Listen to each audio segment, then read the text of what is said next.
اللہ تعالیٰ کی بنائی ہوئی اس کائنات میں اللہ تعالیٰ کا ایک خاص نظام کار فرما ہے، اور وہ نظام ہے حرکت کا نظام یا ہجرت کا نظام۔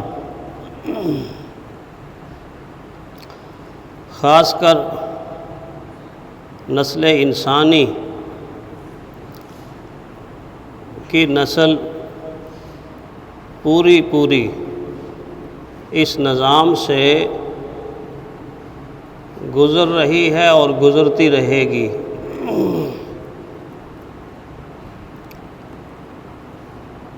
اللہ تعالیٰ نے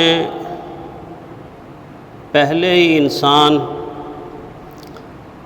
میرے اور آپ کے دادا، ساری انسانیت کے والد حضرت آدم علیہ السلام کو بھی اس نظام سے گزارا۔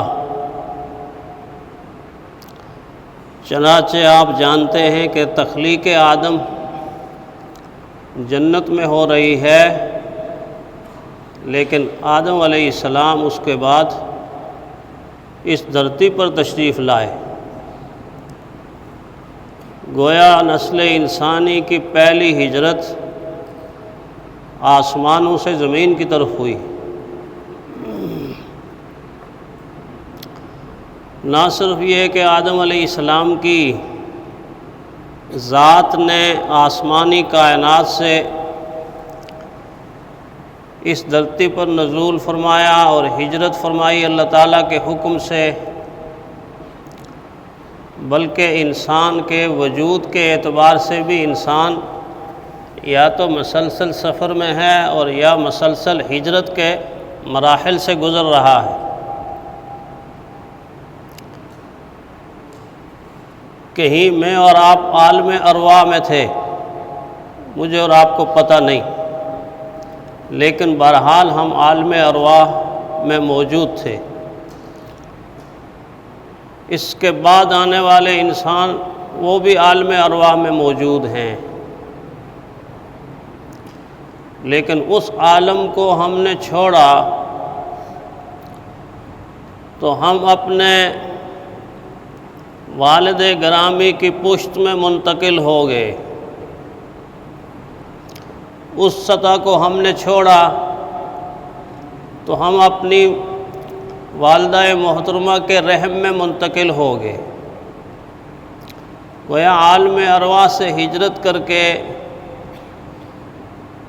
والد کی صلب میں اور والد گرامی سے اماں کے پیٹ میں، اماں کے رحم میں، اور پھر وہاں پر بھی میں اور آپ اور انسانیت ٹھہری نہیں، وہاں سے منتقل ہو کے ہم اس دنیا کے اندر آ گئے۔ میری اور آپ کی ہجرت آ کے یہاں پر بھی نہیں رکی، نہ وجود کے اعتبار سے رکی، نہ سفر کے اعتبار سے رکی۔ وجود کے اعتبار سے تو کبھی ہمیں بچہ لوگ کہتے تھے، کبھی لڑکا، پھر جوان، پھر بوڑھا۔ یہ عمر کے اعتبار سے ہجرت کے مراحل، اور پھر میدان کے اعتبار سے ایک نہ ایک دن ہم نے اس پوری کی پوری کائنات کو ہی چھوڑ کر تاریک قبر میں جا کے ڈیرے لگا لینے۔ کیسی ہجرت ہے!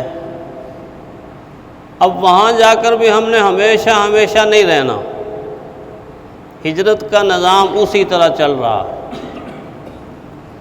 عالم قبر سے عالم برزخ میں، نہ جانے عالم برزخ میں کتنا قیام وہ اللہ جانتا۔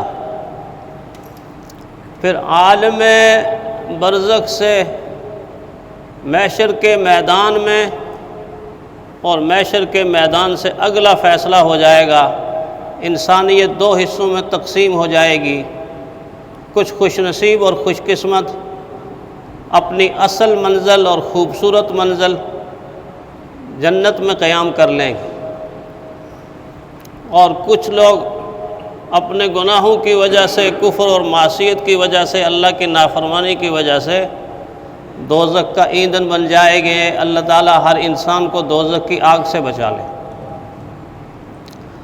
وہ آپ دیکھ لیجئے کہ کس طرح مرحلہ در مرحلہ انسان سفر کر رہا ہے، ہجرت کر رہا ہے، آگے منتقل ہو رہا ہے۔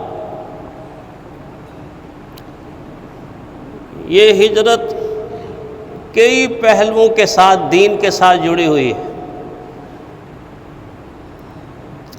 آج 20واں روزہ ہے، اور آج کچھ خوش قسمت اور خوش نصیب ایک مختصر سی ہجرت کریں گے، اور وہ ہجرت ہوگی اپنے گھر کو چھوڑ کر اللہ کے گھر کی طرف منتقل ہونا۔ آج وہ اپنے گھروں کو چھوڑیں گے، بیڈ روم کو چھوڑیں گے، اپنی حویلیوں کو چھوڑیں گے، اپنے کمروں کو چھوڑیں گے، بیوی بچوں کو چھوڑیں گے، اولاد کو چھوڑیں گے، رشتہ داروں کو چھوڑیں گے، دوست احباب کو چھوڑیں گے، اپنی دکانوں کو چھوڑیں گے، ملازمت کو چھوڑیں گے۔ کوئی کاشتکار ہے تو کاشتکاری کو چھوڑے گا، کوئی ذمہ دار ہے تو ذمہ داری کو چھوڑے گا، اور چھوڑنے کے بعد چھوٹی سی ہجرت کر کے اللہ کے گھر میں آ جائے گا۔ یہ مہاجر بھی ہے، اللہ کا مہمان بھی۔ یہ جو اعتکاف کی صورت میں آ کے اللہ کے گھر میں ڈیرے لگائے گا، یہ ایک چھوٹی سی قربانی کسی بڑی قربانی کی تیاری کی نشاندہی کر رہی ہے۔ ویسے تو اعتکاف کے اتنے پہلو ہیں کہ اگر ان کو زیر بحث لایا جائے، گفتگو کی جائے تو کئی گھنٹے لگتے، لیکن اس کے ایک ہی پہلو کو ہم کم از سمجھ لیں کہ جو انسان یہ چیزیں جو میں نے گنوائی ہیں یہ چھوڑ کے آ رہا ہے، وہ کس کے نام پہ چھوڑ کے آ رہا ہے اور کس ذات کے لیے آ رہا ہے؟ ہم سب جانتے ہیں کہ وہ اللہ کے نام پہ چھوڑ کے آ رہا ہے اور اللہ کی ذات کے لیے آ رہا ہے۔ اس کے ساتھ تقاضا ہے اس آنے والے سے کہ واقعی تم مہاجر بن گئے ہو، تم نے ہجرت کر لی ہے۔ پیارے پیغمبر صلی اللہ علیہ وسلم کی ایک حدیث، پیاری حدیث، اس بارے میں بہت خوبصورت رہنمائی کرتی۔ اللہ کے نبی کی ہر حدیث خوبصورت رہنمائی کرتی۔ حضور نے اس ہجرت کو کسی اور اینگل سے اپنے امت کو سمجھا دیا، کسی اور زاویے سے اپنی امت کو سمجھایا کہ مہاجر یہ بھی ہوتا ہے۔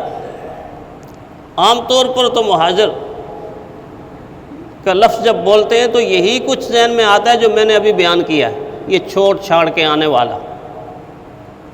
حضور صلی اللہ علیہ وسلم فرماتے ہیں المہاجر من حجر ما نہی اللہ عنہ۔ لوگوں، مہاجر اصل میں وہ ہے کہ جو اللہ تعالیٰ کے منع کیے ہوئے کاموں کو چھوڑ کر، اللہ کی نافرمانیوں کو چھوڑ کر، گناہ کو چھوڑ کر، معصیت کو چھوڑ کر، کفر کو چھوڑ کر، شرک کو چھوڑ کر، خرافات کو چھوڑ کر، نفرت کو چھوڑ کر، حسد کو چھوڑ کر، کینے کو چھوڑ کر، بغض کو چھوڑ کر، تکبر کو چھوڑ کر، بددیانتی کو چھوڑ کر، کم ناپنے اور کم تولنے کو چھوڑ کر، ملاوٹ کو چھوڑ کر، رشوت کو چھوڑ کر، سود کو چھوڑ کر، ان سارے کے سارے گناہوں کو چھوڑ کر نیکی کی طرف ہجرت کر کے آ جاتا ہے۔ یہ ہے اصل مہاجر۔